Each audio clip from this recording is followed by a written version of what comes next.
भारत आज अपना 79वां स्वतंत्रता दिवस मना रहा है। भारतवर्ष की आजादी को आज 79 वर्ष पूरे हो चुके हैं और देश के सबसे बड़े पर्व पर प्रधानमंत्री मोदी ने 2024 में बनाए अपने 98 मिनट यानी 1 घंटा 38 मिनट के रिकॉर्ड को तोड़ दिया। ये प्रधानमंत्री मोदी का 15 अगस्त को लाल किले से दिया गया लगातार 12वां संबोधन था। शुक्रवार को प्रधानमंत्री नरेंद्र मोदी ने अब तक का अपना सबसे लंबा स्वतंत्रता दिवस भाषण दिया, जो लाल किले की प्राचीर से 103 मिनट यानी 1 घंटा 43 मिनट तक चला। ये भाषण उनके पिछले वर्ष के 98 मिनट के रिकॉर्ड को पार कर गया। मोदी ने पहली बार 2015 में 88 मिनट का भाषण देकर अपना पर्सनल रिकॉर्ड बनाया था। तुलना के लिए 1947 में पूर्व प्रधानमंत्री जवाहरलाल नेहरू का भाषण 72 मिनट का था। इस भाषण के दौरान प्रधानमंत्री नरेंद्र मोदी ने क्या बातें की, आइए जानते हैं।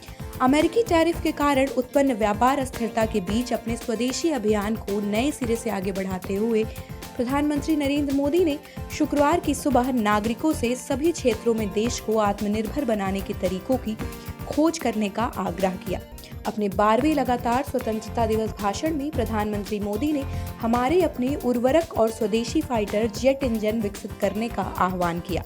उन्होंने जोर देकर कहा कि वैश्विक बाजार में भारत की ताकत साबित करने का समय आ गया है, खासकर बढ़ती वैश्विक अनिश्चितताओं और आर्थिक दबावों के बीच, और हमें उच्च गुणवत्ता वाले प्रोडक्ट्स बनाने पर ध्यान केंद्रित करना चाहिए। दुनिया गुणवत्ता को महत्व देती है और यदि हम वैश्विक बाजार में भारत की छवि को मजबूत करना चाहते हैं तो हमें उच्च गुणवत्ता वाले उत्पाद बनाने पर ध्यान देना होगा। प्रधानमंत्री जी ने इसे एक मंत्र के रूप में कहा कि दाम कम दम ज्यादा। प्रधानमंत्री की ये टिप्पणी अमेरिका को एक अप्रत्यक्ष संदेश मानी जा रही है, क्योंकि अमेरिकी राष्ट्रपति डोनाल्ड ट्रंप ने भारत पर 25% टैरिफ लगा दिया है। व्यापार समझौते पर गतिरोध के बीच और रूसी तेल की खरीद पर नई दिल्ली पर एक्स्ट्रा 25% शुल्क भी लगा दिया। इससे भारतीय आयात पर कुल शुल्क बढ़ाकर 50% हो गया है। इसके साथ ही ट्रंप के हालिया मरी हुई इकोनॉमी वाले बयान के बाद प्रधानमंत्री का ये आह्वान और महत्वपूर्ण माना जा रहा है।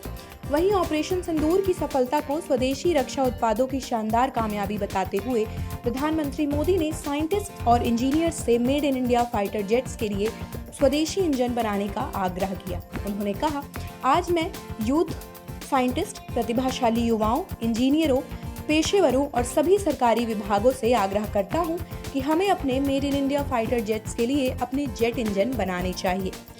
भारत वर्तमान में अपने फाइटर जेट बेड़े का इंजन ज्यादातर अमेरिका, फ्रांस और ब्रिटेन से आयात करता है। हाल ही में अमेरिका से इंजन आपूर्ति में देरी के कारण भारतीय वायुसेना को तेजस जेट्स की डिलीवरी में अड़चन आई, एक मुद्दा जिस पर वायुसेना प्रमुख AP सिंह ने बार-बार चिंता जताई है। ये हाईलाइट करते हुए कि भारत को किसी अन्य राष्ट्र पर डिपेंड हुए बिना अपना रास्ता खुद तय करना होगा, प्रधानमंत्री मोदी ने आगे कहा, हमें अपने किसानों के लिए आवश्यक उर्वरक विकसित करने के तरीकों की खोज करनी चाहिए। हम चाहते हैं कि हमारे व्यापारी और दुकानदार स्वदेशी उत्पादों के लिए बोर्ड लगाएं। प्रधानमंत्री ने यह भी बताया कि सरकार सेमीकंडक्टर क्षेत्र में मिशन मोड में काम कर रही है और इस साल के अंत तक मेड इन इंडिया चिप्स बाजार में आ जाएंगी। उन्होंने आगे कहा, एक सच्चे आत्मनिर्भर भारत के निर्माण के लिए हमें ऊर्जा स्वतंत्रता हासिल करनी होगी। हम सौर, हाइड्रोजन और परमाणु क्षेत्रों में कई पहल कर रहे हैं। आप देख रहे हैं सौगंध टीवी, सौगंध वतन की।